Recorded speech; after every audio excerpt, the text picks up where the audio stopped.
ये बहुत आराम का काम है, आपको टेबल कुर्सी मिल जाएगा, पंखा रहेगा, लाइट बत्ती लगा। अरे मेहनत तो खेती मजदूरी में है, समझे ना। 1 कट्ठा तनी खेत जोतने के लिए दे दिए जाए कुदाल, आप बैल से दोपहर 2 बजे ढह जाइएगा लो इसमें। यहाँ पंखा लगल में लड़की उलट जाती है सब, समझ में आ गई ना। एसी उसी सब लगा दिए तब वो, अरे वो सब एसी है। आगे देखिए, तो रजिया जल्दी वैल्यू नहीं देती थी। रजिया सुल्तान पहली मुस्लिम शासिका थी और वैल्यू नहीं। और इस्लाम में ना थोड़ा महिलाओं को बहुत ज्यादा पर्दा में रखा गया। पर्दा प्रथा इस्लाम में अभी सबसे ज्यादा पर्दा प्रथा किसमें? इस्लाम में। तो धार्मिक चीजें अपने जगह पे होती है, अधार्मिक चीजों में आप कुछ कीजिएगा तो बड़ी तेज विरोध करेगा सब।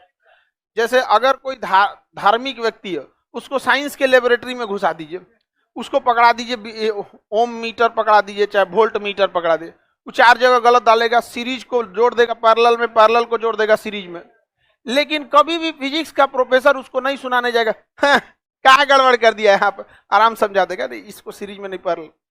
लेकिन अगर वही फिजिक्स का मास्टर चल जाएगा धार्मिक क्षेत्र में, तनी सा गड़बड़ कर, यार कुछ नहीं आता है, ऐसे नहीं ऐसे, समझ रहे हैं कि नहीं समझ रहे हैं भाई, उसका फील्ड है, वो एक्सेप्ट कर लेगा आपको, आप जाके देखिएगा ना, वो एक्सेप्ट कर लेगा। लेकिन अगर आप धार्मिक मामला बड़ा उटपटांग होता है, जल्दी कोई एक्सेप्ट नहीं करता।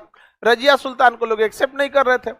रजिया सुल्तान अपना चालीसा दल उसके प्रमुख सलाहकार थे, वो वैल्यू नहीं देते थे। तो मलिक याकूत को वो अपना सलाहकार रखी थी। तो सलाहकार हमेशा आप ही के साथ रहेगा।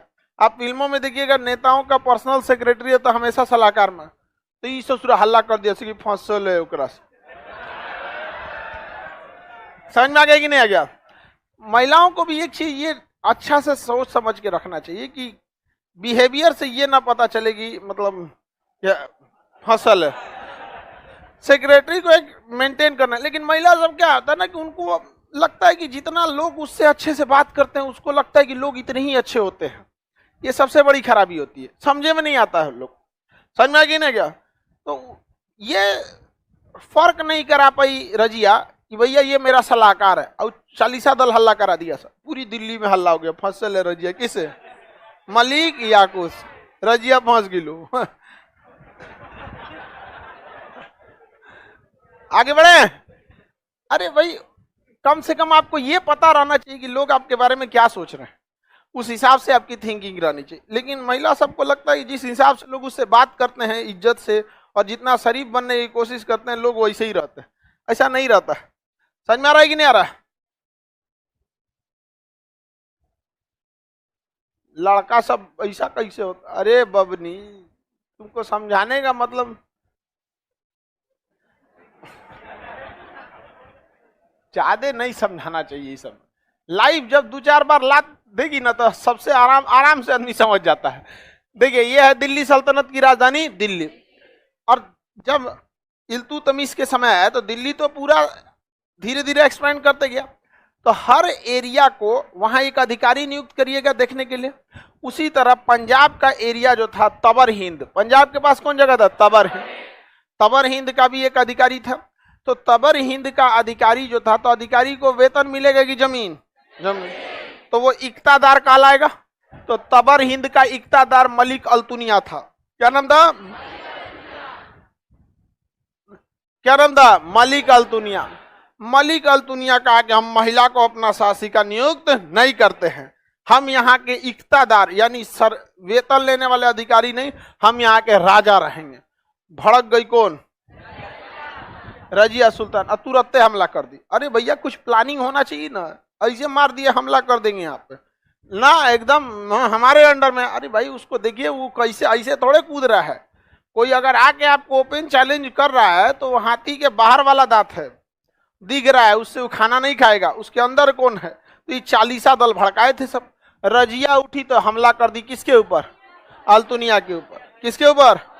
अल्तुनिया। हालांकि याकूत ने इसे समझाया था, मलिक याकूत ने समझाया कि पूरे प्लानिंग से कीजिए। तो कहे इति राजा को तो हम ऐसे हरा देंगे। चल गई किसे मारने के लिए? अल्तुनिया को। किसे मारने? अल्तुनिया को मारने के लिए।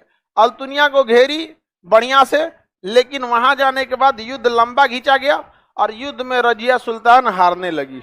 और चारों ओर से घेर लिया कौन? अल्तुनिया। समझ में आ गया कि नहीं आ गया? अब अल्तुनिया भारी पड़ गया और रजिया सुल्तान हारने लगे।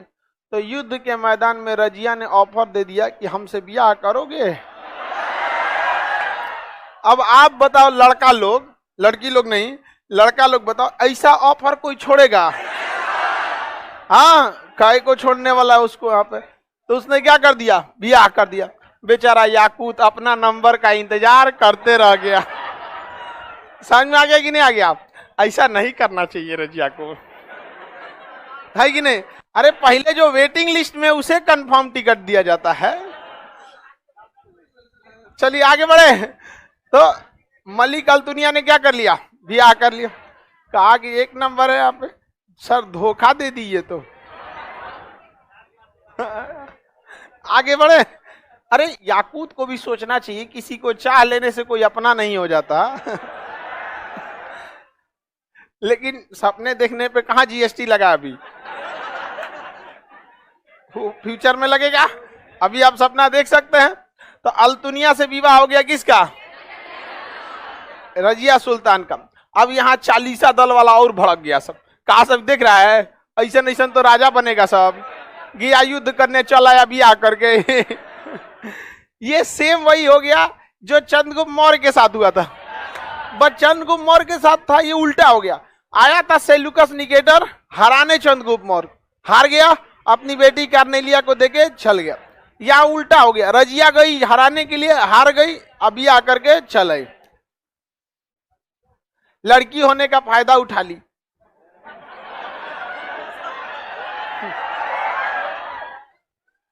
सबका अलग अलग वो होता है। महिला, वो देखिए हर एज में आपकी ख्वाहिश अलग होती है। बचपन में आपके लिए सबसे जरूरी खिलौना होता है। थोड़ा बड़े हो जाते हैं तो फिर आपको जिंदगी में कोई चाहिए रहता है। तो अभी आप लोग उसी दौर में जा रहे हैं, समझ में आ रहा है कि नहीं? अभी आप लोग उस दौर में हैं। इस दौर को जब पार करेंगे तो फिर आपको होगी अपने को स्टेबल करना। यहाँ पर मतलब आप अगर राजा हैं तो साम्राज्य स्थापित करना, नौकरी कर लेंगे तो बड़ा बढ़िया घर द्वार अपने आप को सेटल करने में। उससे आगे जाएंगे तो फिर आपकी सोशल जिम्मेदारी हो जाएगी, और उसके बाद चल जाएंगे तो भगवान में लग जाएंगे। समझ में आएगी नहीं आ गया? तो अभी आप लोग किस दौर में जा रहे हैं? कोई ना कोई चाहिए। अगर पढ़ाई करते रहेंगे फोन आ जाएगा तो पढ़ाई साइड हो जाएगा। तो ये अभी उम्र का दोष है। 1-2 साल बाद ये चीज खत्म हो जाएगा, फिर आपको अपने आप के ऊपर थोड़ा ध्यान देना पड़ेगा। अब भाई अगर आप छोटे रहते, जब बगल से कौन गया पता चलता था, हमारा खिलौना है, नहीं समझ, मारो गुल्ली डंडा, गोली खेलो, यहाँ पे कोई फर्क पड़ता है नहीं। लड़की सबको भी गिट्टी से खेलो, गुड़िया से खेलो, कौन गया यहाँ पता नहीं। लेकिन इस एज में ठीक लग रहा है जी।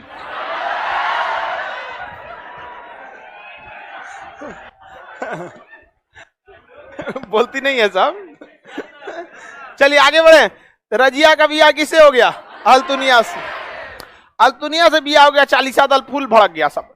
अब जब ये ब्याह करके लौट रही थी तो चालीसा दल ने सोचा कि क्या करना चाहिए, तो डाकुओं को भिड़ा दिया। डाकुओं को ये नहीं बताया गया ये रजिया है इसके अंदर, उसको लगा कि व्यापारी आ रहे हैं सब। और हरियाणा के कैथल में 1240 ईस्वी में डाकुओं ने घेर लिया इनको, अब मार दिया सब। मारने के बाद देखा तो कि जा आई तो रजिए को मार दिए हम यहाँ पे। उन सबको लगा कि यह कोई व्यापारियों का गिरोह है, अदरवाइज में वो कभी नहीं मार पाता सब। तो मनोबल बहुत बड़ी चीज होती है। या चालीसा दल वालों ने यह खबर फैला दिया था कि मतलब यहाँ से व्यापारी आ रहे हैं, तो डाकुओं को लगा कि व्यापारी क्या करेंगे सब, मार दिया सब। आई तो ब्याह में खूब अच्छा घूंघट में थी। नहीं समझ आया है, डोलिए और थी बन गया बेचारी का, नसीबे चौपट था इसका। समझ में आ गया कि नहीं आ गया? अब मरा गया कौन? अल्तुनिया मरा गया, रजिया भी मरा गई। कब मराई? 1240 हरियाणा के कैथल में। हरियाणा के कैथल। अब बच गया सर दिल्ली में चालीसा दल। दिल्ली में कौन बच गया? चालीसा। उसने क्या कहा कि भैया ये क्या करेगा, एक मरवा दिया सब। ये ठीक ठाक नहीं थी। देख रही है, दूगो के चक्कर में पड़ दोनों मरा गया से यहाँ पर। तो अब यहाँ पे किसका राज हो गया? चालीसा दल। किसका दल हो गया? चालीसा दल का राज हो गया। समझ में आ रहा है कि नहीं आ रहा है?